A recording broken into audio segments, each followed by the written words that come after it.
our opening card that we have for today is the Fool. The challenge that we're facing is the Hermit. The way we're going to get through the challenge is the Seven of Pentacles. And then the overall outcome that we have for today is the Nine of Cups. So what's up with this Fool card? You know, we may find ourselves in some kind of spontaneous, unpredictable situation today that just kind of comes in out of nowhere. And this card is reminding us to follow our instincts, follow our natural impulse and our inspiration.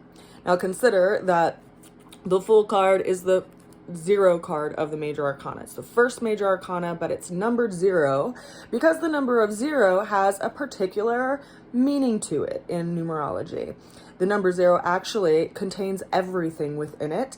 It's like this void of space that everything can exist in. So it makes sense that it's the beginning of the major arcana in the tarot system because it's basically opening up the universe for everything else to lay its anchor within.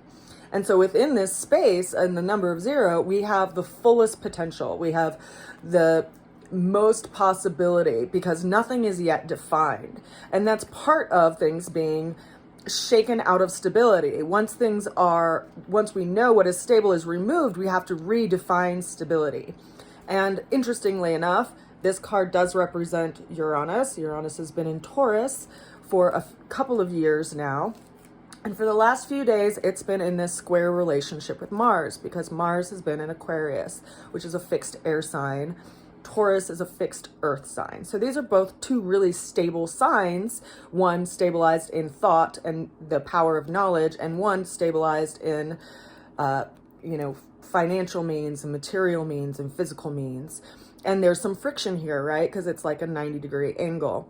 Now consider that Mars and Uranus are actually going to come to the exact same point in the sky in the very first day of August. So we are almost to April, right? A couple days from April. It's the 4th month of the year. August 1st, the 8th month of the year, we're going to see Mars come into conjunction with Uranus. Consider that Mars is like the planet that is, it governs Aries, right? So it's like this warrior, aggressor type energy. And yet it is also noble in its way because it brings this, warrior type energy into areas that are chaotic because it needs order.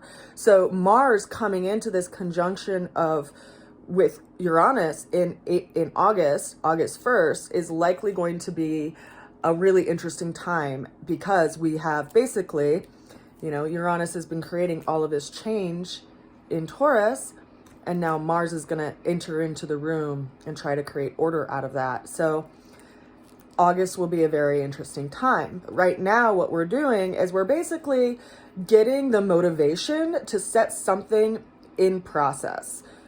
So for the next number of months, you're basically working on something that will be coming into fruition and will really be laying the stage for the next chapter come August. So we're all working with that right now.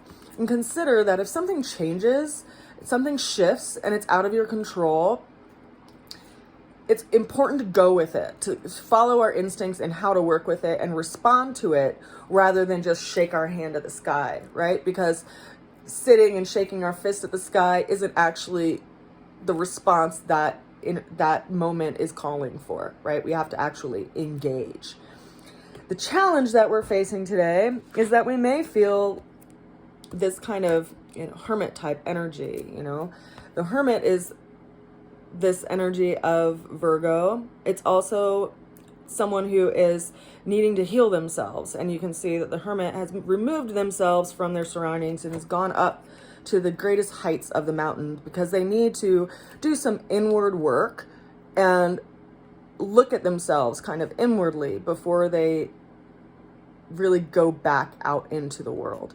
And this may be, kind of sobering and also bring in some emotional work that we are looking at because consider that on the new moon, we have the sun, the moon, and Chiron all at the same space in the sky.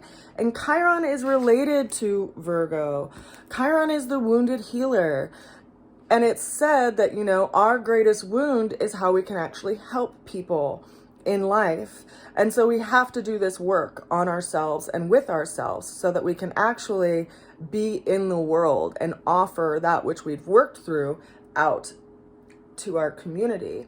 And this is something that we're working with today. And it may be a challenge because, sitting and turning over things inwardly can be hard, especially if we're bringing out that inner critic, but we have to figure out what of this information is useful and what is serving us and what is just bringing us down so that we can actually, assimilate and percolate and figure out separation between the coarser and the finer and what is actually going to help us as we move forward on our journey in life. The way that we're going to get through the challenge as well is to have a little patience. Not everything happens in a single day, right? Like I have clients who will come to me with chronic conditions and they want a quick fix, but I don't practice allopathic medicine. I am an herbalist, an aromatherapist, a nutritionist. So I believe if you have some chronic condition that you've established in your body through these routines that you've had for your lifetime, or even maybe just for a year or, a few months, it's going to take longer than like a single quick fix to get to the root of that situation, right? We have to start nurturing the person from the ground up, and they have to start figuring out like which behaviors and routines that they're doing that are actually hurting themselves and getting in their own way of like being in their optimal health. And so we have to be willing to have some patience with ourselves. We have to be willing to observe how we respond to situations and how we get engaged in situations and be willing to learn from our experiences. Also, have a little patience with ourselves, right? Things that are amazing take time to create them, right? The Empire State Building didn't get created overnight. Anything that is long lasting and is physical and of quality doesn't happen in like the snap of a finger, right? Things take time, they take our attention, and we have to continue to nurture them in order for them to grow. Much like our garden, if we want to have any fruit or vegetables to harvest at the end of season, right? The ultimate outcome that we have for today is the Nine of Cups. So here we see somebody who's actually like feeling satisfied about their emotional experiences and the scenarios that they've gone through. And they have this sense of like nostalgia over things that they've experienced, right? Because cups are our emotional experience and what we feel in our being as we go throughout life. And, it can be tricky, especially when things get shifted unexpectedly, to not bring out the inner critic and like start harping on ourselves about what we could have done differently or what we should have done differently or any of these number of things. And yet consider that if things have shifted that are out of our hands, it's likely that it's redirecting our course through our footing. So like if a bridge gets washed out, right? You don't stand there and just like glare at the water and hate the water and glare at the bridge and say like, oh my God, like if I had only gone like an hour earlier, if I had only gone yesterday, if I had only gone this way or that way, and just sit there and stare at the river totally paralyzed. You got to keep walking downstream or walking upstream, right? You got to keep on your path and figure out what's the next step. And you may find that, the thing that you were so excited to get to on the other side of the bridge was just, it existed on the same side of the stream you were already on, but you wouldn't have known that because you were so focused on getting to the other side of the bridge. And so we have to be careful about that and how we wear our experiences emotionally and have enough attention and intention in looking at our own lives to see like how things are turning for us to actually realize something very different than we've ever known.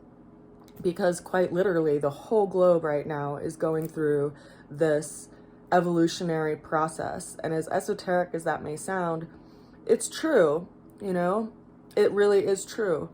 And I think a lot of us building what we want into the world comes down to us sitting with what that looks like and what that feels like and the steps of it along the way, and acknowledging what did nourish us and having thanks and gratitude for that, because ultimately the energy that we're sitting in is the energy that we project. And if we want peace in the world, we need peace within ourselves first and foremost. I send you a lot of love today and a good wish as we are going through all these transitions. I will see you again soon. Bye for now. Mwah.